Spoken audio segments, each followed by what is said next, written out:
Hello and welcome to my channel. Vice Rhino here. It's Meathead Monday, the day where I take a video from before my media head was on camera and redo it with my media head on camera. But it's also Casual Friday that I'm recording this on, so I'm dressed down a little. I'm not wearing the bow tie and all that. Fuck you, I'm my own boss. I can do what I want. Today, I'll be looking at Eric Hovind's Night at the Ark Encounter movie. There's enough actual creationist claims there that I can justify making this, but there are also some absolutely ridiculous moments that we could just use to laugh a bit at the guy whose name is an anagram of Vice Rhino. And really, I should pay more attention to Eric. He's supposed to be my arch nemesis, after all. He just doesn't put out a lot of material that lends itself to response videos. So let's take a look!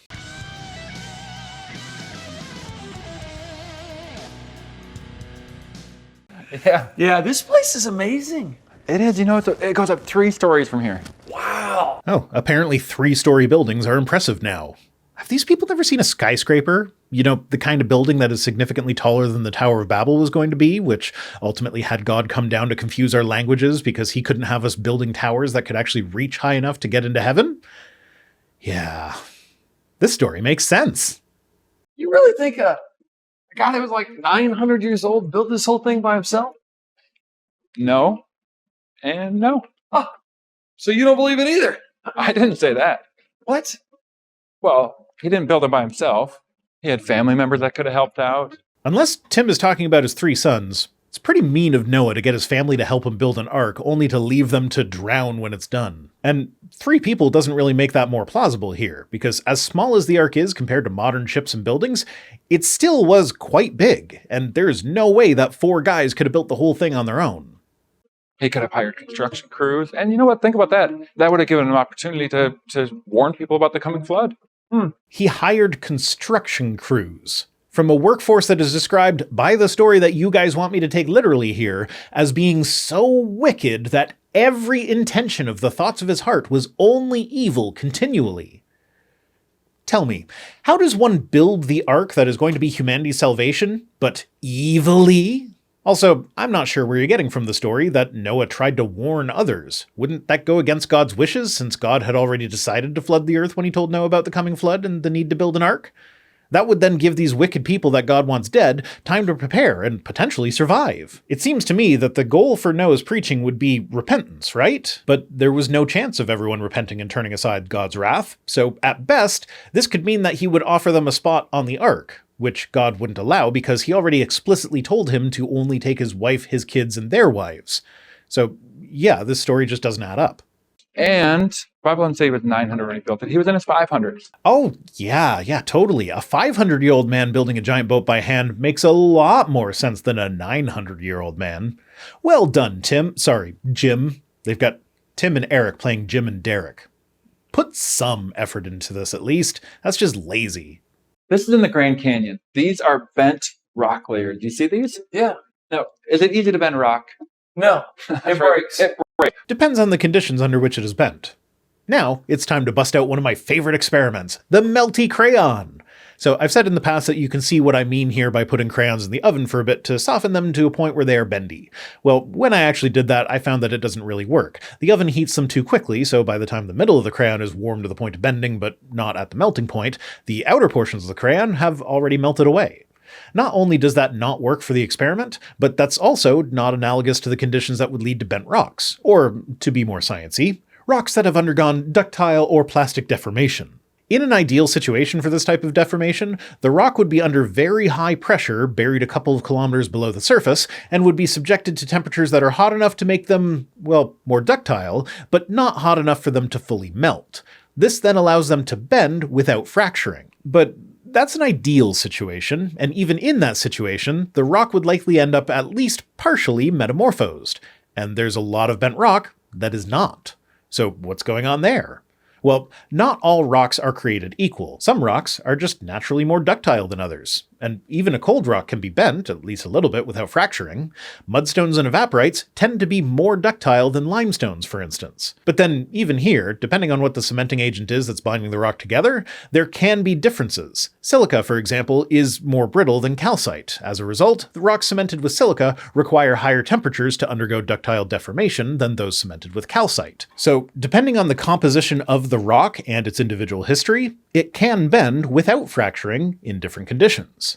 But again, to bring it back to the idea that they should be partially metamorphosed if they've been subject to the necessary environment to accomplish that, well, when we take a closer look at these rocks, nearly 100% of the time, there is evidence that they have undergone fracturing. In fact, some rocks accommodate strain through a slow recrystallization process that involves thousands of microfractures that are only visible in a sample under a microscope. So even if you find a bend that looks 100% intact, a closer examination will reveal that it has fractured thousands of times and then reconstituted itself to fill in the fractures over time. Such a process would be impossible in the young Earth creation model because the Earth simply hasn't existed for long enough to accommodate it. But the best part of all of this is the fact that this is the picture that you'll find of the bent rock layers in the AIG article on them, written by their pet geologist, Dr. Snelling. Aside from the fact that it's just a grainy, low-quality photo that is impossible to draw any scientific conclusions from, there are several fractures that are in fact visible in several of the bent layers. But even better than that is that if you find a picture of this formation without the people in it, you'll notice that the people that are present in this picture all just happen to be standing right in front of very prominent fractures that would be easily visible even in the grainy, low-quality AIG picture. I have a really hard time believing that that placement was accidental, so this just goes to show that, at least at Answers in Genesis, they are not above using misleading tactics that they think will suit their purposes. But to bring this all back around to the crayon experiment, this would be easier if I had a sous vide set up to maintain a constant temperature, but I left them in a pot of water that was kept between 40 and 50 degrees Celsius. From a bit of Googling, I learned that specific to Crayola crayons, they begin to melt at 40 degrees and have a melting point of 50. And here are the results from that. So, as you can see, a cold crayon barely bends at all and snaps in two pretty quickly, but one that has been sitting in a bath that is close to, but not quite at, its melting point for several hours can be easily bent pretty much right back on itself. After allowing it to cool, it is once again a hard crayon, but this time nearly bent in half. So how can you explain this over billions of years? If each of these were laid down slowly and gradually over long periods of time and they're hardened, and then this upwarp occurs, what would happen to all those rocks? It depends entirely on the conditions under which they experienced this upward force. My question is, why do all of them display evidence of brittle fracturing at the highest stress points for the folds if they were not completely lithified when they went through the bending process? Right, they would break, and you don't see that, so how can we explain that? We can explain that by actually looking at the rocks. They are fractured 100% of the time. Even if they don't look fractured, they likely have undergone microfracturing due to the recrystallization process that I mentioned earlier. Well, the worldwide flood would lay down all these layers very rapidly, and while they're still soft, you get this upwarp that bends all of these, and they're not broken. Yeah, if that were how it happened, the type of fracturing that we see would actually have been impossible. You don't get clean fracture lines through sediment that hasn't been lithified, especially not the same fracture through multiple layers. You would just get another smaller fold, probably with contamination between the layers where the grains of sediment get mixed up at least a little bit. Another thing that we don't see. This is evidence of a massive flood. Okay, it looks like he's showing the same formation as the one in the picture in the AIG article on bent rocks, and while they still have strategically placed people covering up the most obvious fracture, they don't have the other people covering up all the fractures on the left. And boy, are there a lot of fractures there. Like, seriously, there are a lot of fractures visible in this picture. Here's a screenshot of that image where I highlighted just a few of the fractures that were super obvious in just a minute or two of looking at them. And interestingly, I went looking on AIG's website for other articles on bent or warped rocks, and I couldn't find a single article that used this higher quality picture instead of the low quality one on the Snelling article. It's almost like you don't want random people on the internet to be able to go crack hunting in your rock pictures, but you trust that the people that have actually gone to the Ark and paid admission are already secure enough in the creationist fold, pun intended, to just overlook all of the glaring cracks in the picture that are a perfect showcase of the glaring cracks in the argument.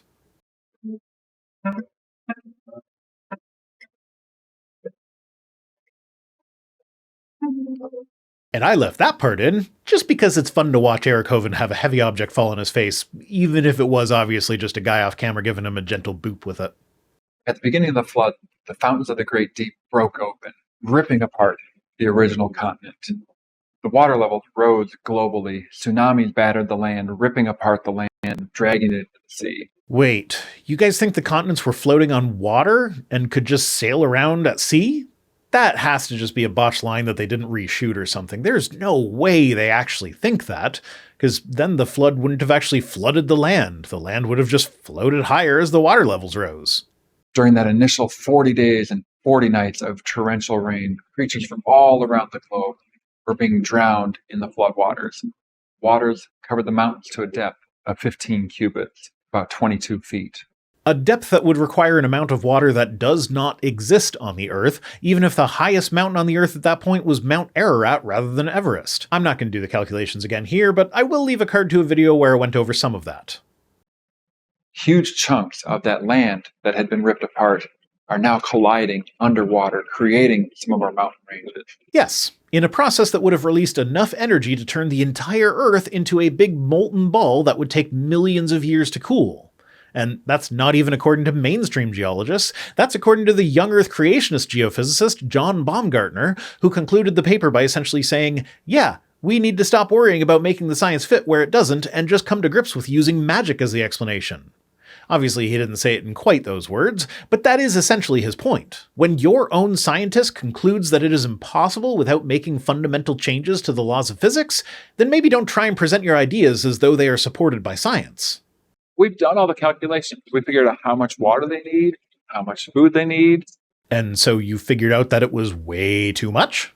But there's millions of species. There are millions of species on Earth today. But let's think through this a little bit, okay? Whales, dolphins, fish, where do they live? Where do they live? In the water. That's right. During a flood, do you think they have to be on board the Ark? Yes, absolutely. Because assuming it's raining freshwater and God didn't make it miraculously rain saltwater, the change in salinity of the ocean would kill all the marine creatures. And there was probably enough salt in the oceans that the increased salinity would kill most of the freshwater aquatic life as well. There are some species that can adapt to brackish water that may have been able to survive, but it takes special adaptations to live in salt water, and those adaptations would kill the organism if it's suddenly just inundated with fresh water. Just ask anyone who's ever kept a saltwater fish tank how important it is to get the salinity of the water just right to keep the fish alive. Now, I suppose you could say that God miraculously kept those organisms alive during the flood, but if he was going to provide miracle protection for all the aquatic life, why would he not just do the same for the terrestrial life too, rather than wipe it all out? Also, Genesis does say that Noah took all the animals on the ark which had the breath of life in them. That would include all the marine mammals like whales, dolphins, manatees, etc. Now, I have read the Answers in Genesis explanation for this. It basically requires the same extremely rapid evolution that paring down the number of animals on the ark to a few thousand would require. Basically, the created kinds were created with the ability to tolerate fresh and salty water, and so that is how they survived the flood. So again, they appeal to a greater degree of evolution happening right after Noah's flood than anyone who accepts evolution would even claim is possible in order to provide evidence for a story that they use to claim that evolution isn't real. It's very much a have your cake and eat it too scenario. Got me there. All right. There are millions of species of insects. Do they have to be on board the Ark? Well, even if they were, I mean, it's a big place. They wouldn't take up a whole lot of room. Yeah, but they're not required on board the Ark because they can survive a flood and they don't fit the description given in the Bible of the creatures that need to be on board the Ark. Quite the contrary, most insects could not survive a year-long flood. One of the easiest ways to kill an insect is to drown it, flood it with water. They struggle to escape. The flying ones can't get their wings going enough to get airborne, and they either drown or starve to death. They also do fit the description of the animals required on the Ark. They have the breath of life, even if they don't breathe the same way as animals with lungs. And they are creeping things. Sure, the ones that fly, you could get off on the technicality that they are not creeping things of the ground, but again, the flying ones are the ones that are the easiest to kill with water. And yeah, there might be space on board the Ark for the insects, but I imagine all the ones that primarily eat wood would be a bit of a problem. How about microorganisms and bacteria, those things? They certainly wouldn't take up a lot of room. No, maybe they could all fit inside of a thimble, but they're always included in the list of the millions of species. So many animals would have been on the Ark? They only needed a total of 1,400 kinds, fewer than 7,000 animals total. Nope. Not even the creationist kinds logic can get you to a number that small, not even if we're being generous. I'm not going to run the numbers again, I did that in a previous video that I'll link to, but it winds up being that, again, if we're being super duper generous, 300,000 individual animals. But even if we go with the 7,000 number that they're claiming here, which is down from the 14,000 number that they used to claim, which I point out only because creationist organizations, including Answers in Genesis, will often criticize scientists for constantly updating the science based on new information, but even if we stick with their 7,000 animals, they supposedly had 8 people on the Ark caring for those 7,000 animals for an entire year. The Ark Encounter has at least 7 zookeepers on their staff to care for around 200 animals. But if the flood story is true, it should be a piece of cake for only one person to care for that tiny number of animals. Oh yeah, I should also mention that the 300,000 number only considers currently extant animals, but AIG wants all the extinct ones to be represented as well, so yeah, it just doesn't work. So this is a sauropod dinosaur. Oh, the big ones. Yeah, they were huge, except when they weren't. Oh. When they were young. They were a lot That's how I smaller. got 'em on the Ark. Of course. You know, it makes a lot of sense to bring the younger ones. They eat less, they have less weight, they have many Hey, who more said years that? to reproduce. Even if all of that is true, which anyone who's raised a child in the middle of a growth spurt can tell you is not necessarily true, like right now I have a 7-year-old in my house that can eat more pizza than anyone else, this still acknowledges that you have a waste problem. AIG is fond of saying that the average animal size on the Ark was about the size of a sheep. Well, the average sheep poops about 1.8 kilograms, or 4 pounds, per day. That is 12.7 metric tons, or 14 American tons, for 7,000 animals. Meaning that with 8 people on the Ark, they had to shovel 1.5 metric, or 1.75 American, tons of poop every day. That is one big pile of shit. Now, for simplicity's sake, I'm going to stick with the American units on this one. I know, that's not like me, but they were the units that I'm finding most easily for these measurements, so I'm lazy. What can I say? But to put this in perspective, a 5-gallon pail can carry 0.67 cubic feet of manure, which would weigh 16.7 pounds. So to move 1.75 tons of manure, or 3,500 pounds, would require 210 trips with a 5-gallon pail. Assuming an average of 10 minutes for a trip with 2 buckets of manure per trip to dump it overboard, which is generous considering how big the Ark was and how high up they would have had to travel, that means that every person on the Ark would have to spend 17.5 hours out of every day doing nothing but carrying buckets of shit. And that doesn't even factor in the time that it would take to actually scoop the poop into the bucket. At this point, there are now only 6.5 hours left in the day for everybody, and we haven't even fed the animals yet. Assuming an average of 2 animals per enclosure for 3,500 enclosures, they now have about 6.6 seconds per enclosure to feed all the animals, which would include going to get whatever specific food that animal requires, walking to the enclosure, and doing the actual feeding.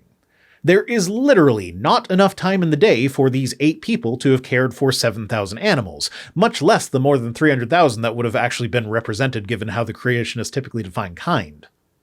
Look at this. What do you think caused all of this? Looks like water to me. That's right, it's all erosional features. Do you know where this is found? No. Is Eric supposed to be playing an illiterate character for this? It literally says Mars in huge letters right at the top of that poster. Right here, on Mars. Mars. A planet with no known liquid water on the surface. Yet we see those erosion features, so it does look like there was some flooding there in the past, and many scientists think it was a huge flood there. Huge, as in containing about the same amount of water as the Atlantic Ocean, yes. Now we have all of those erosional features in much greater abundance and much larger scale right here on this planet. Our home. Earth. That's right. Well, how about that? The planet that is at a larger scale and has always had more water also has more abundant erosional features at a larger scale than the one that has had less water, and actually lost most of it over the course of billions of years. Color me shocked. And do you think that maybe this has some water that could cause flooding? How much of the Earth is covered by water? 70%.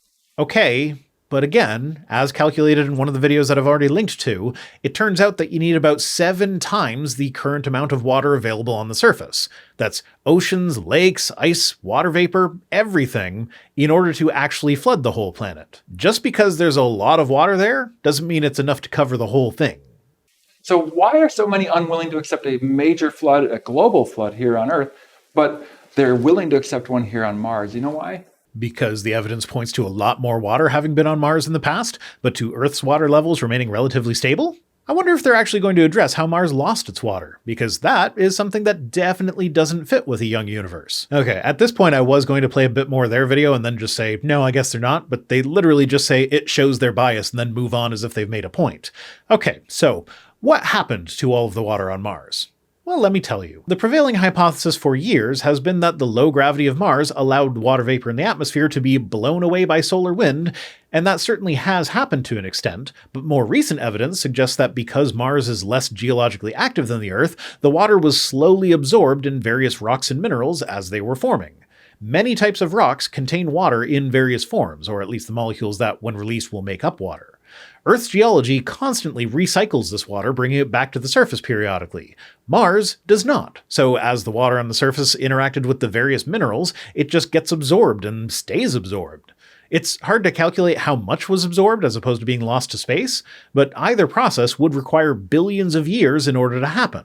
So the fact that Mars was once flooded, rather than providing evidence that the Earth could have flooded, instead provides evidence that at least the solar system has to be a few billion years old. So all the people on Earth died? They all died. Why would God do this? Derek, it's called judgment. Yep, judgment. You know what? If you find yourself making excuses for genocide as a part of your worldview, then you should probably re-examine your worldview. I mean, yeah, that is an argument from consequences. God committing genocide might make God an immoral monster, but it doesn't automatically mean he doesn't exist, right? But creationists use the argument from consequences all the damn time against evolution, so turnabout's fair play. Yeah, a belief in evolution led to the harmful adoption of social Darwinism in some cases, mostly in the early 1900s, and that was bad. But that being bad does not mean that evolution itself did not happen. But also, there is nothing about the theory of evolution that says that humans have to be morally good all the time, so the fact that bad things resulted from an acceptance of it doesn't do anything to prove it wrong. Whereas, if the Bible is true, God is supposed to not just be all-loving, but love incarnate. I don't know about you, but I would never even consider genocide to be an option to use against people that I hate, much less people that I'm supposed to love. God's actions are not consistent with what God is supposed to be, so in this case, an argument from consequences works because it shows God to be inconsistent with what his character is supposed to be.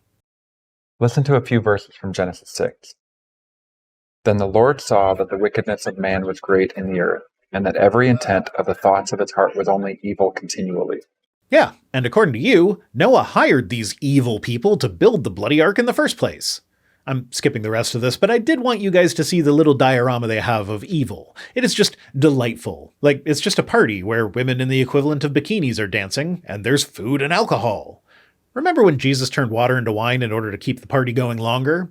That's probably about the same level of debauchery as this, maybe without the bikini girls. Also, I wonder how many hardcore conservative Christian homeschool parents got to that display and then had to cover their kids' eyes in shock that such lechery would be on display in a Christian establishment. I'd be willing to bet that there are at least a few sheltered kids that have this display in their spank banks. And it does show up in the segment that I'm about to skip, so just to satisfy everyone, here is the best display that Answers in Genesis has in any of its museums. It's the arena with people fighting a dinosaur, with that dinosaur even wearing a cute little hat. I just couldn't skip past that bit without sharing.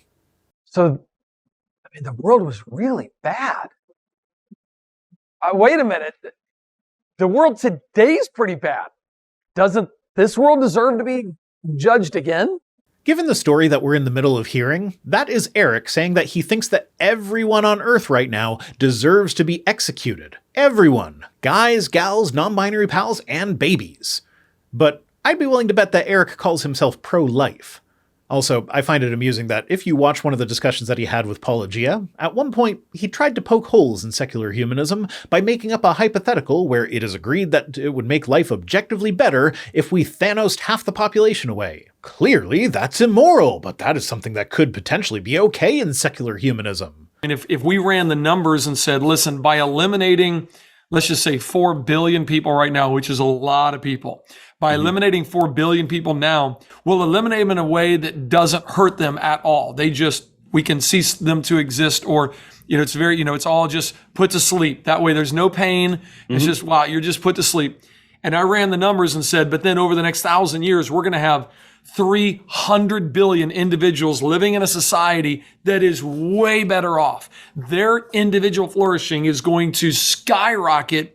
And if we don't do that, then we're not only going to have these 4 billion, we're going to have 100 billion more that are actually not doing as good individually. And we literally run the numbers. So I am thinking both individual and as humanity as a whole. Well, here we have Eric saying that it was a good thing when God did that, but with 99.9999999% of all life, not just half of all humans. And usually, this is justified by creationists using the same logic that would get our hypothetical humanist to say that killing half the population would be good in that scenario. God knows the consequences of his actions, and even though genocide isn't desirable, long term, he knows that it will bring about a greater good. Man, that sentence felt gross to say. Ugh. So, now it becomes a question about what morality even is. It's supposed to be God's nature, not utilitarian calculations, and yet any time a biblical genocide is justified by an apologist, they almost always appeal to a utilitarian calculation of one sort or another, and the exact kind of calculation that they despise when other people do it. We need to understand this was not an arbitrary ethnic cleansing, but in fact, this is a specific judgment on a morally degraded people. God's command for Israel to drive out the Canaanites was not race-based, but behavior-based, as the Canaanites engaged in acts that would be considered criminal in civilized societies. First, it starts off with incest, and then it goes into adultery, then it goes into offering your children to Molech, homosexual sins, and then bestiality. And we know from Canaanite primary source documents that all of these things were being practiced by the Canaanites. He gives reasons, right? He doesn't just wake up like a mob boss and go, Canaanites, I want them dead, right? He's got reasons for it. And probably the biggest reason, after 400 years of warning, is that the Canaanites were sacrificing their children on the molten hot god Molech, this idol. The culture that is described there, this was one that practiced not only all sorts of human sexual aberrations, but also temple prostitution in the worship of God. They practiced bestiality. There are texts describing how a buck would be strapped down to a wooden frame, and then women would mount the buck and copulate with it. They were engaged in offering child sacrifice to their gods. And so reading these ancient documents that are from pre-Israelite Canaan really bear out the truth of the biblical description of them. Even if we grant that God is omniscient, so he always runs the numbers absolutely perfectly, that's still landing on utilitarian ethics, which means that God is not required for morality, he's just better at calculating it than we are. So I guess that whole thing just takes the wind out of the moral argument for God. My mom believed all this. That's right, she did. She went through the narrow door that leads to eternal life. And what about people whose loved ones didn't believe all this? Where do they go, Tim? As much as the people that are willing to tell you that your loved ones are burning in hell at their funeral are assholes, at least they're honest assholes. This is a movie where Eric is supposed to be playing a character. Just once in something like that, I would like to see them give the main character a dead relative that is unquestionably in hell in their worldview, and then try to explain how you are supposed to be happy in heaven while knowing that people that you care about are being tortured by the person you are worshiping while in heaven. Well, it sounds like they got a lot of science to back up their claims. So you think the vast majority of scientists are just lying to us? But don't you remember? It's all about the starting. If you start with evolution, you believe the science backs up evolution. And if you start with creation, then the science will confirm the Bible. Well, that is basically just a straight up admission that they don't even try to avoid confirmation bias. Thing is, the science, or more appropriately the current scientific body of knowledge and understanding, does not leave enough interpretational wiggle room to shrink a 13.7 billion year old universe down into just 6,000 years. And there are several completely independent fields of studies that confirm that fact, even as we saw in this video. The amount of time it would take for the water to leave Mars, or rather be absorbed by it, doesn't fit in with a 6,000 year old universe. And that's not even on Earth. Sure, you can say that God magicked through some of the elements of the flood if you really want to, but what reason would he have for flooding Mars and then completely drying it up in a manner that appears so slow that it requires billions of years of time? Was Mars where he started humanity 1.0 and they didn't get a Noah when they screwed up, so they all just died with Adam and Eve being humanity 2.0? What possible reason could he have for making Mars look way older than it is, just from a perspective of how long it took the water to disappear? And that's just one data point. There's also the size of the observable universe, with photons having been in transit for billions of years in order to reach us. There's the geologic processes on the Earth. There's radiometric dating. And even at this point, there is so much evidence for evolution that evolution itself is evidence that the Earth has to have been around long enough for it to have happened. Though certainly I wouldn't want to use that as the primary line of evidence. And this barely even scratches the surface. Creationists have to ignore all of this and more, or try to explain it away with post hoc rationalizations.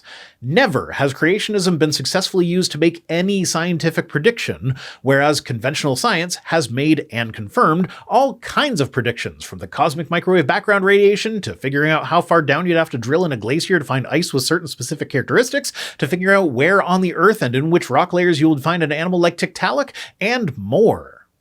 You know, that sounds really philosophical and all, but I'm sticking with evolution. Are you kidding? What good has that done for us?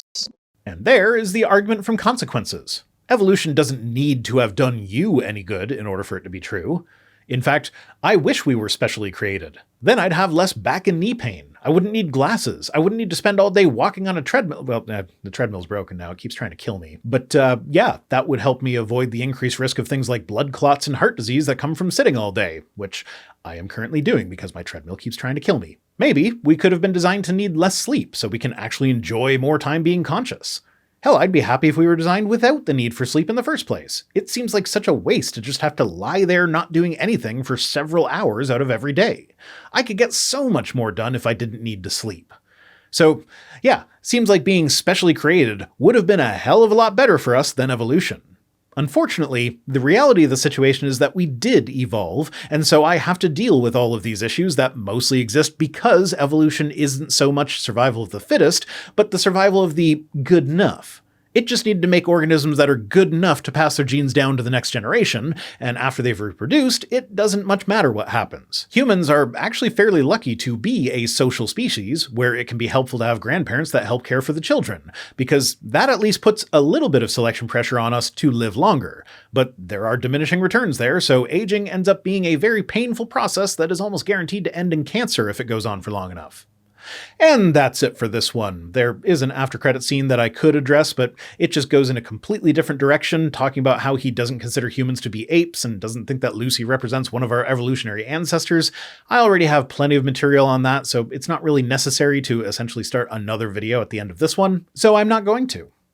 Thanks for watching. My meaty head will return next Monday, but if you need to get your Rhino fix in before then, I livestream with Cirrus every Wednesday at 8:30 Eastern on my other channel, The Watering Hole. Thanks to Piper for being my editor, and special thanks as always to my patrons, who are the poop buckets that are filled with the shit that is my channel.